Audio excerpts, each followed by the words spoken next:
I wasn't invited to Christmas dinner. "It's just easier without you," my daughter-in-law whispered. So I took back the mortgage payment. That night, I canceled the auto pay. Let's see what's easier now. Through the frosted window of the kitchen door, laughter echoed and voices murmured. I paused, placing a hand on the wooden frame.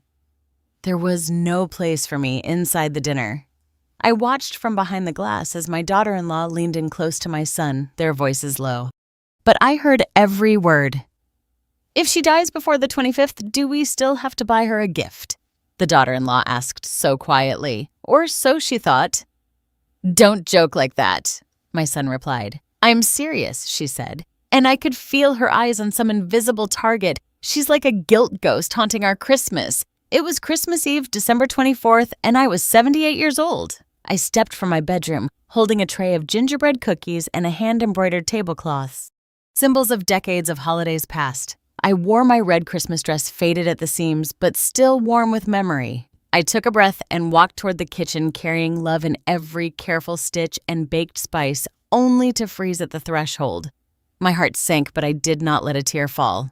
I gripped the tray tighter. "She smells like old paper and menthol rub," she continued. The scent of menthol lingered faintly in my scarf, the one Thomas used to ask for when his lungs acted. I had worn it tonight like armor, but now it just clung to me like the past they wished I would shed. I recognized the menthol scent on my scarves. "Let her eat in the garage or the car, wherever ghosts go." Her words stung. I pressed my back against the cool glass. "Can you tell her to stop knitting crap no one wants?" she added. At that, my son crossed his arms. He turned slightly and added loud enough to carry even through the door. "She acts like we owe her just because she signed a few papers." "That's what family does, right?" Given, shut up. I felt the air tighten in my lungs. The tray slipped from my fingers and clattered onto a side table.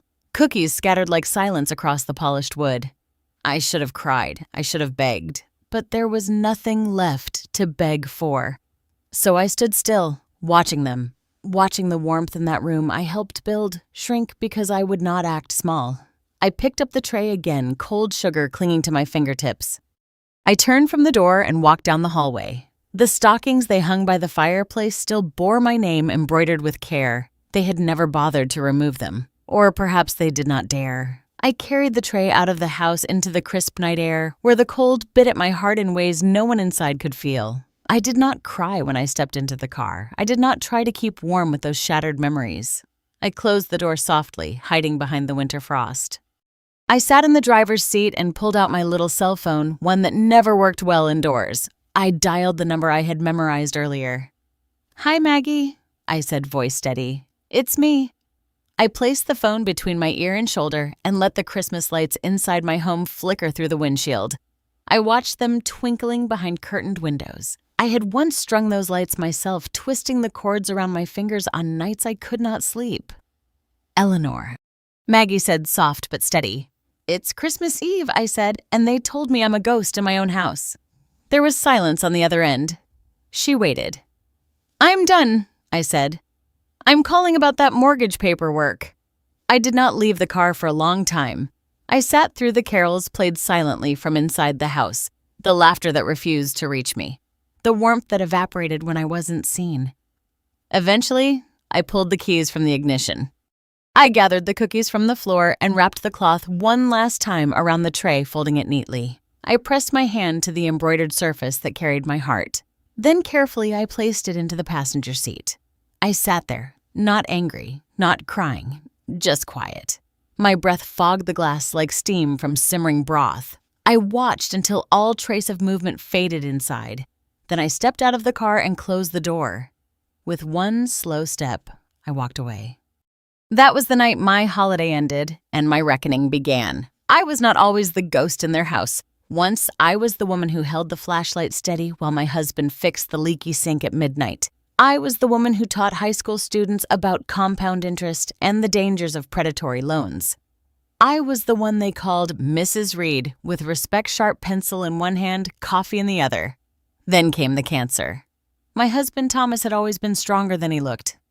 The kind of man who carried 2 bags of groceries in one hand and our son in the other. But cancer does not care how kind you are or how much you have left to build. It takes and it takes and it leaves you smaller. I took an early retirement the week we got the diagnosis, sold the boat we never used, canceled the remodel we had saved for. I moved my desk out of the classroom and my chair next to his hospital bed. By the time he passed, our son was already in his first job, newly engaged. Bright-eyed and building, remembering a centimeter. I still remember the day he came to me and said, "Mom, we found the perfect house, but the bank says the rates are too high." I looked at the paperwork. They had been offered a balloon rate loan. It would have crushed them within 5 years. I had taught my son how to read amortization charts, taught him what compound interest could do to a young family, and still he came to me unaware. I did not scold him. I quietly erased their mistake and wrote their future in my own name. I sat at the kitchen table and quietly took out my old pension binder. I called in the last of the favors from my credit union and I wrote a check. I did not want thanks. I asked for one thing only. "You'll take care of her until the end." I told them that's all she asks, a place to belong. I never put it in writing. It felt wrong to make family sign a contract just to love you back. I assumed love was the contract. They moved in bright with dreams. The house echoed with paint cans and Pinterest ideas and laughter. I visited once a week, then once a month. When my knees began to falter, they offered not asked for me to move in. "It'll be good for all of us," my daughter-in-law had said, smiling. Built-in babysitter. Built-in love. For the first 2 years, I cooked every dinner. I folded every sock. I taught my grandson to read, to tie his shoes, to say please and thank you. They used to thank me. Used to say, "We don't know how we'd manage without you." But slowly, gratitude grew quiet. It became routine. Then, routine became invisible. I stopped getting called to dinner until it was already on the table. Then, not until after they had eaten.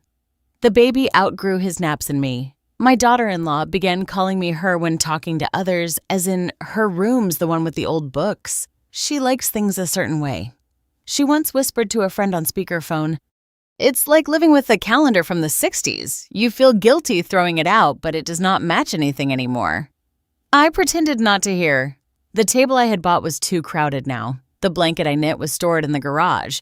My rocking chair was moved to make room for a high chair I had assembled myself. They said I was lucky to have a place to live rent-free. I reminded them gently that this house was made possible because of me. Right. But that was a long time ago. My daughter-in-law said one day, folding laundry, "We pay the mortgage now. You live here." The words stuck like dust in my throat. I had not paid the mortgage directly. No, but I was the one who locked in their fixed rate.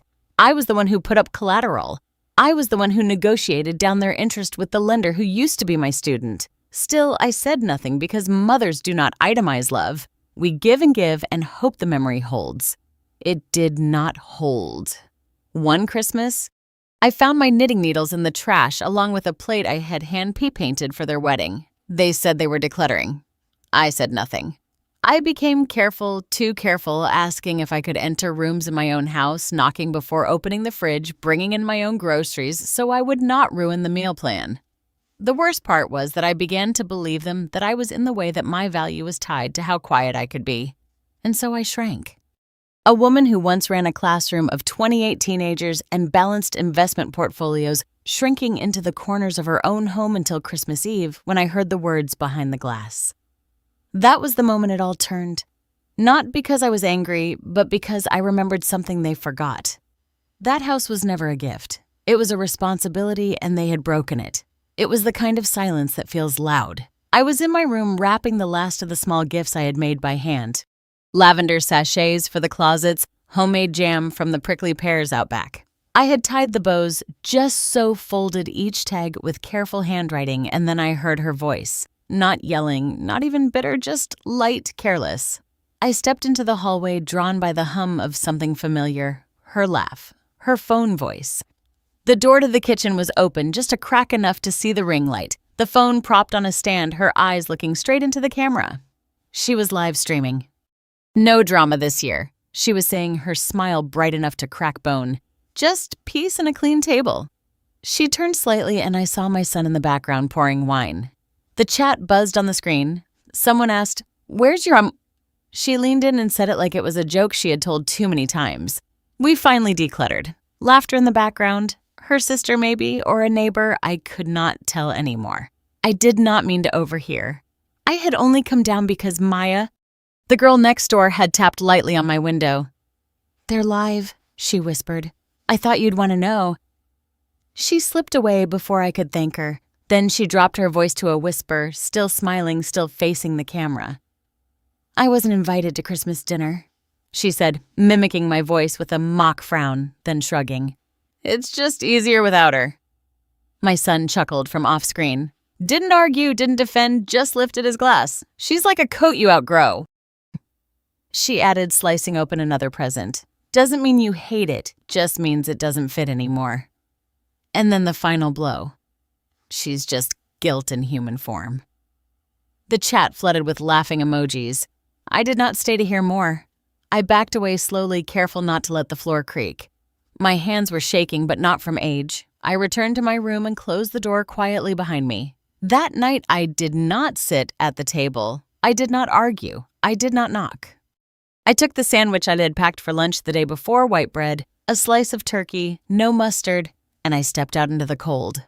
The driveway was still wet from a rare Arizona drizzle. I opened the car door and climbed in. No keys, no engine, just silence. The kind of silence that is not lonely but clarifying.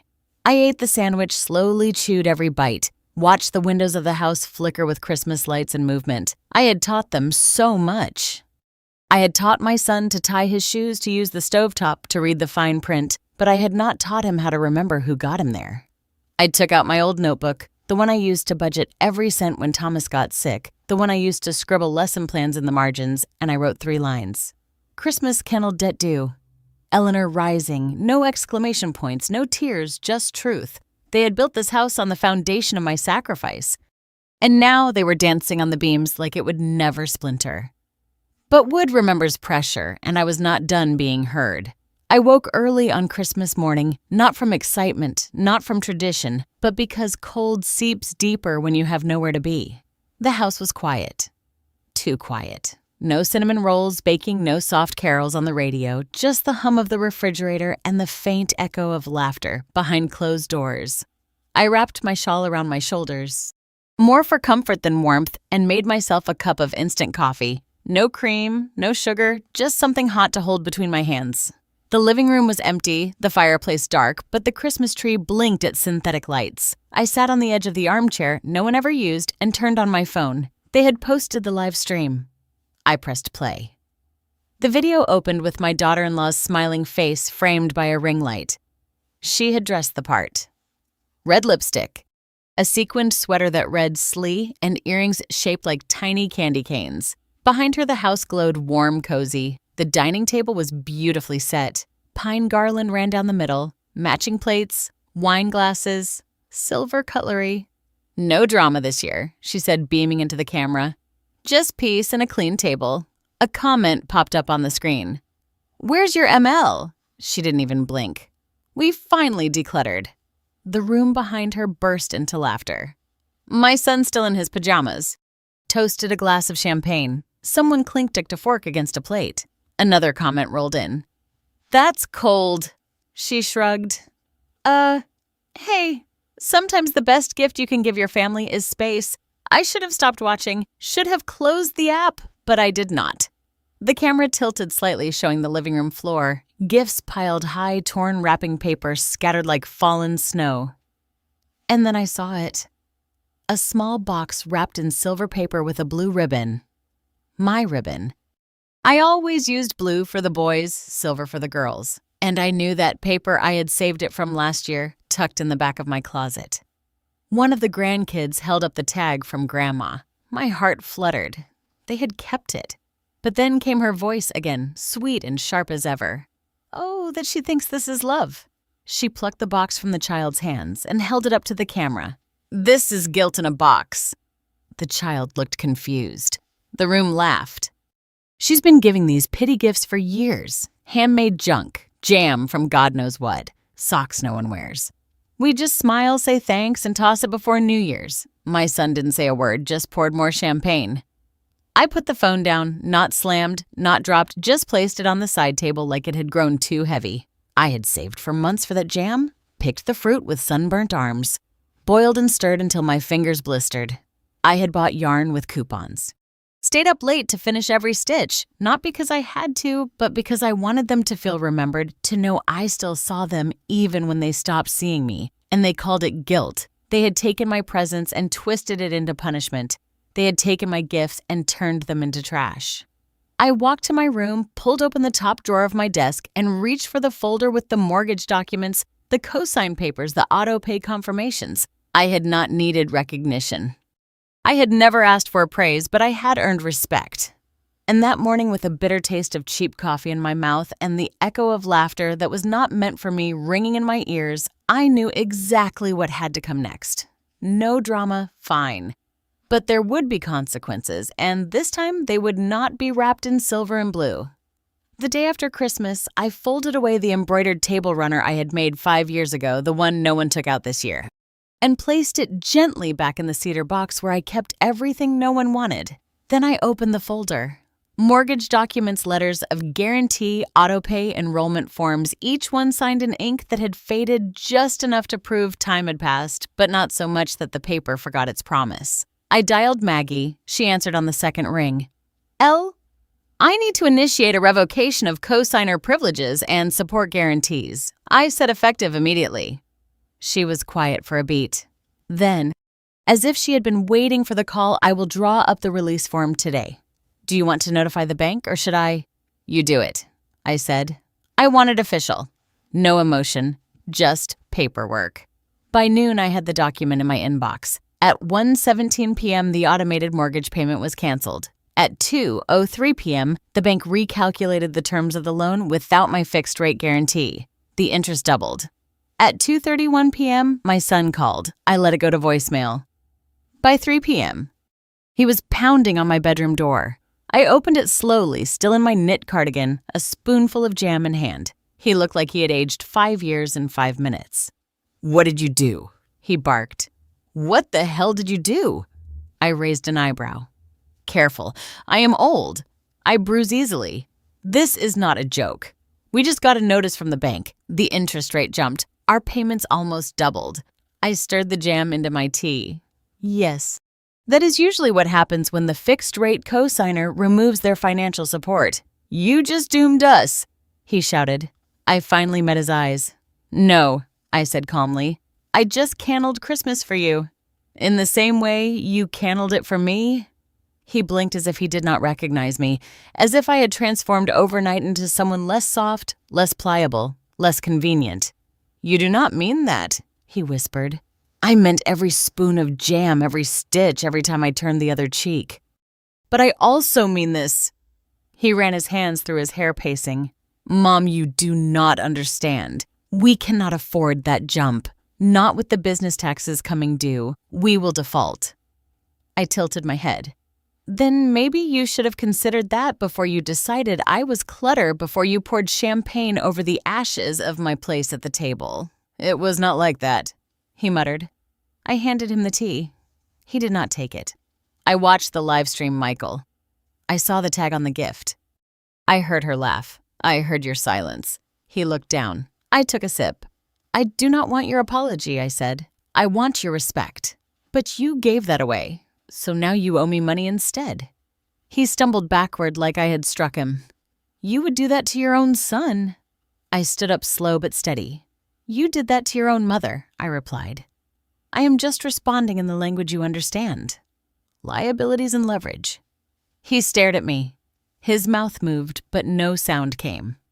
"I will be expecting your first recalculated payment on the 1st of the month," I added. "Have a lovely afternoon."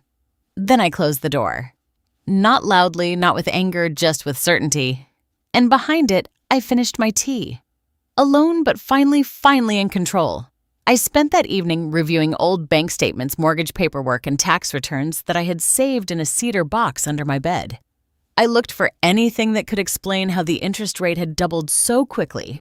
Something beyond the standard revocation of my cosigner status. I found it. Among the faded receipts and stained, mudged commission slips, there was a credit card statement in my name issued in my name used by my son. The card had been maxed out years ago during a small business venture he and his wife started together. A venture that failed and never got mentioned again. It was obvious what had happened. They had taken out the loan in my name to avoid going on the record. I had unknowingly become the guarantor of a failed investment they never disclosed. As far as the bank was concerned, I still owed them.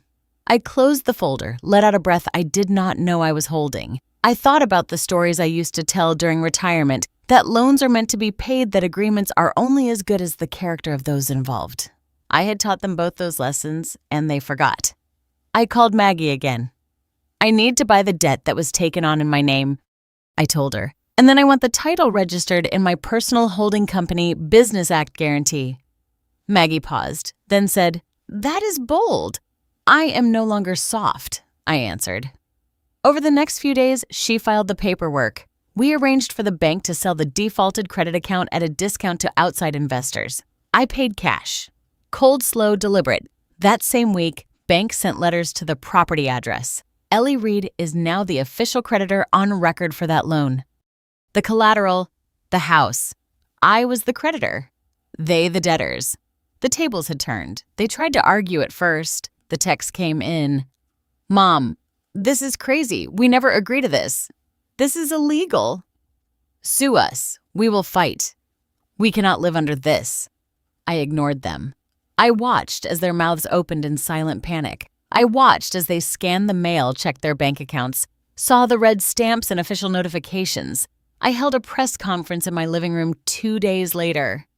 I invited Maggie. She brought a report that proved the debt was taken without my knowledge but signed in my name. She filed it with county records. I spoke in front of a single reporter from the local paper who titled the story, "Elder Widow Turns, Tables Becomes Creditor to Her Own Family." I told them, "You sold me out to survive. Now I'm collecting to live." I looked at my daughter-in-law and my son sitting in folding chairs, their faces pale, their defenses evaporated in daylight.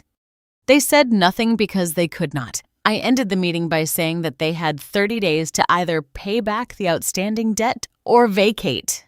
The choice was theirs. It was the same choice I had given them when I called Maggie from my car. Only this time the power shifted.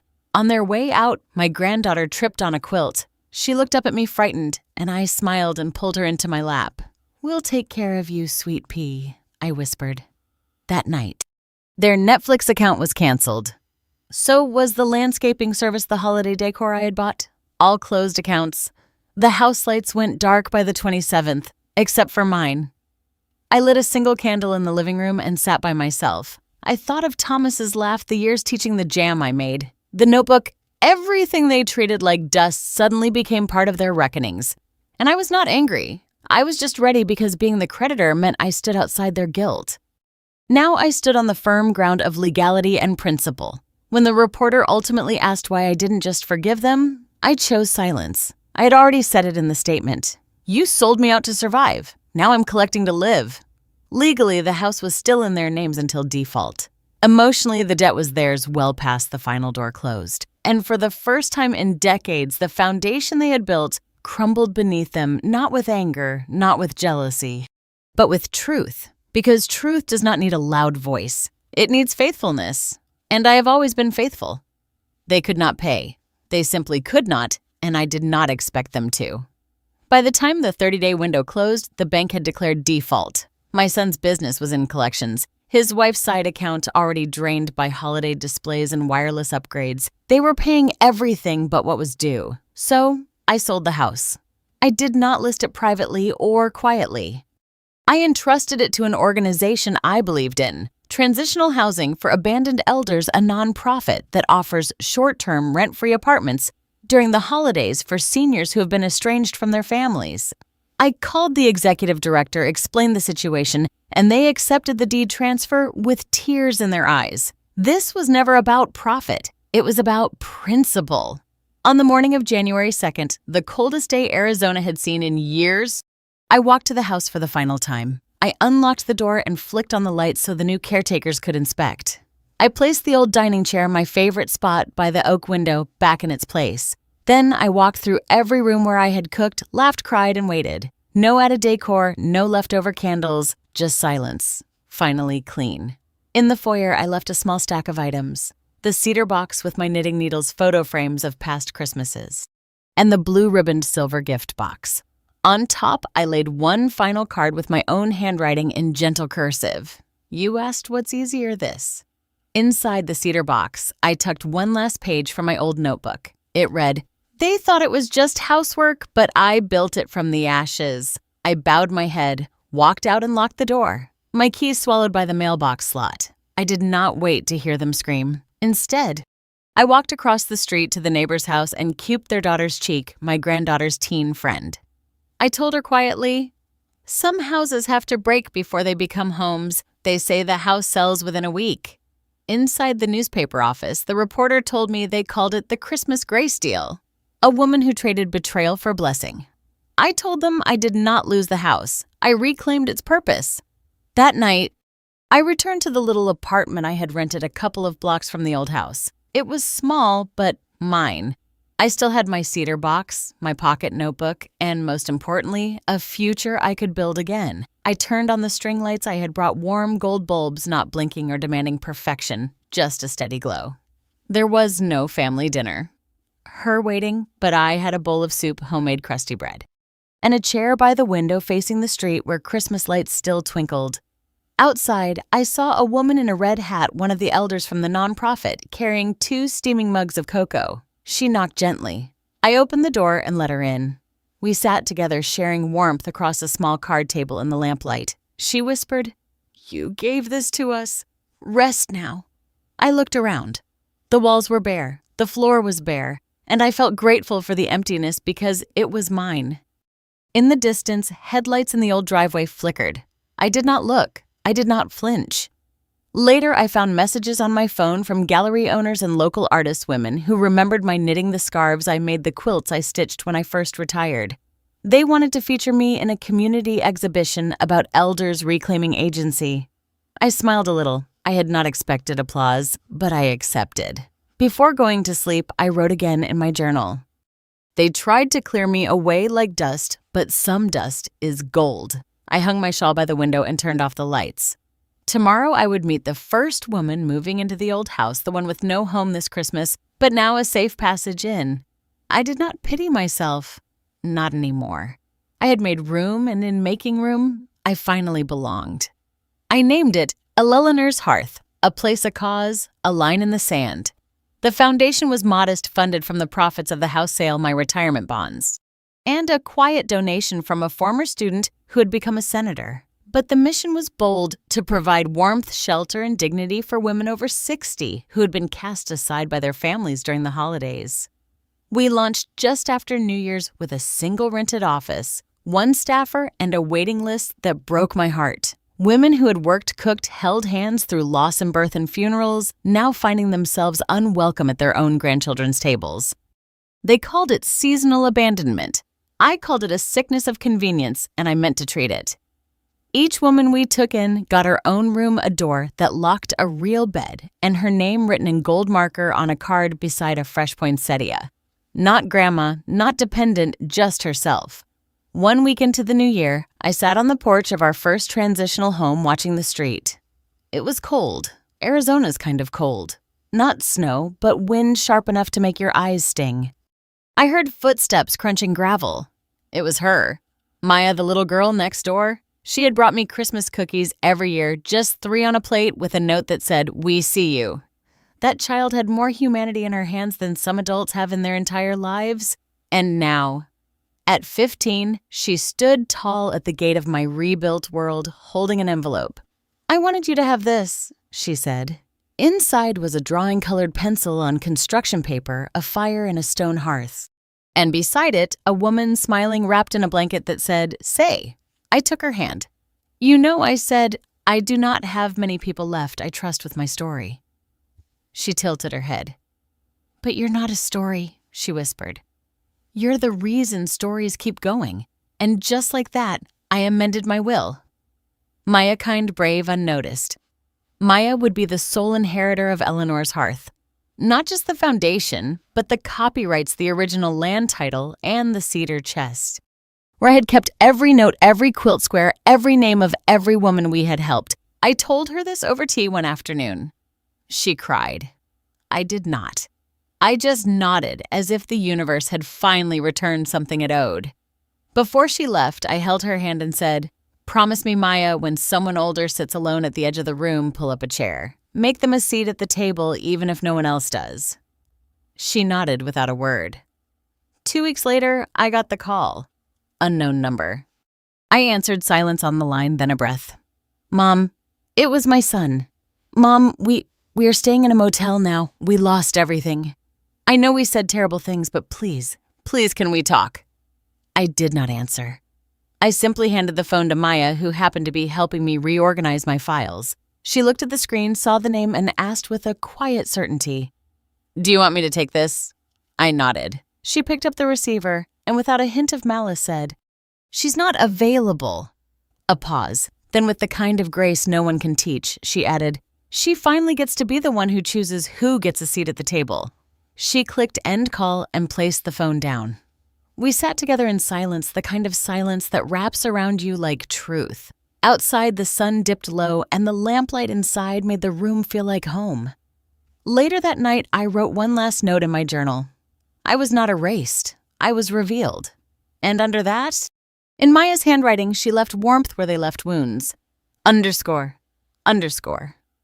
The house was gone, the bitterness too. On the first morning of the new year, I walked into a community kitchen, not as someone's burden, but as someone's benefactor. The women there, each with a name no one used, only titles like Grandma June or Ms. Dolores from Apartment 3, looked up as I entered with my seed box. Lavender marigold daisies, all cut from the last garden I had before I was decluttered. "Who's ready to plant something?" I asked. I did not need applause, only hands, and they raised them trembling but eager. That became my new tradition. Gardens in strange places, raised beds in alleys behind women's shelters, window pots, and nursing homes. I called it Last Bloom because for some of us, it really is. One day in spring, the little girl from next door, the one who brought me cookies when no one else remembered I had teeth, came to visit me at the center. She held her sketchbook close to her chest like it was something secret. "I drew your old house," she said. I smiled. "What made you remember?" She paused. "Because you didn't disappear even after they made you leave." Then she pulled out the sketch, my old front porch. But in her drawing, I was still sitting there, rocking slowly, holding a basket of yarn, the sky behind me, blue and unbothered. I held her hand and said, "When I'm gone, you'll be the one to keep the table set. You'll decide who sits there." Her eyes were wide. She nodded like she had just been given something sacred.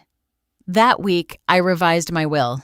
The house was gone, but the fund was growing. And in that document, I wrote, "To the one who saw me before they erased me, may you always make room for the ones others call clutter the last Christmas I lived to see."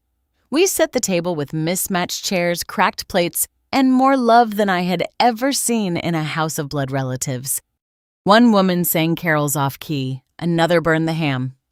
We laughed anyway, and on the table, where once I was not welcome, there was a place card written in glitter pen. "Mrs. Lilliner, founder fighter not forgotten." I ate slowly, proudly chewing with my mouth closed because sometimes the loudest revenge is living long enough to be celebrated where you were once discarded. And on the windowsill beside my plate, someone had placed a single flower, a marigold bloomed late, which bloomed bright, just like me. _. Thank you for listening to Eleanor's Hearth, a story of quiet revenge, remembered worth, and the power of choosing your own ending. If her story stirred something in you, a memory, a wound, a moment you've never said out loud, you are not alone. There is strength in silence, and sometimes justice wears pearls and walks slow. For more true stories from women who are underestimated and unforgettable, subscribe to Because When a Grandmother Speaks, the world finally listens. One story at a time, one truth that won't stay buried. I'll be waiting on the porch.